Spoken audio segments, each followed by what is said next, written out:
പഹൽഗാം കൂട്ടക്കുരുതിയിൽ ഇരകളായവർക്ക് ആദരാഞ്ജലികൾ അർപ്പിച്ച് കൊടുങ്ങല്ലൂരിൽ കോൺഗ്രസ് ഐക്യദാർഢ്യ സദസ്സ് സംഘടിപ്പിച്ചു.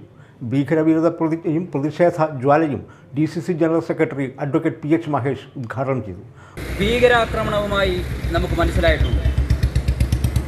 ആദിൽ ഹുസൈൻ എന്ന് പറയുന്ന കാശ്മീരി പൗരൻ, അവൻ കുതിരസവാരി നടത്തി ഉപജീവന മാർഗം നടത്തി വരുന്ന ഒരു പാവം കുടുംബത്തിലെ ഒരു വ്യക്തിയാണ്.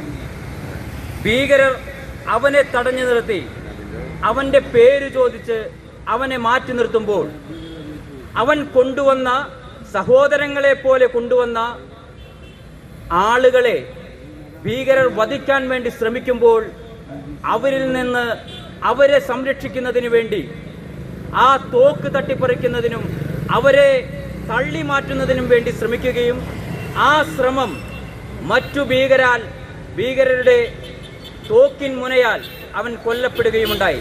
Block Congress president PB Moidu അധ്യക്ഷത വഹിച്ചു. UDF convener PS Mujeeb Rahman മുഖ്യപ്രഭാഷണം നടത്തി.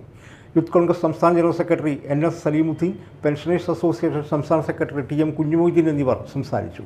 PP ജോൺ പ്രതിഷേധ ജ്വാലയ്ക്ക് തിരികൊളുത്തി. Block general secretary PM Liyakath ഭീകരവിരുദ്ധ പ്രതിജ്ഞ ചൊല്ലിക്കൊടുത്തു.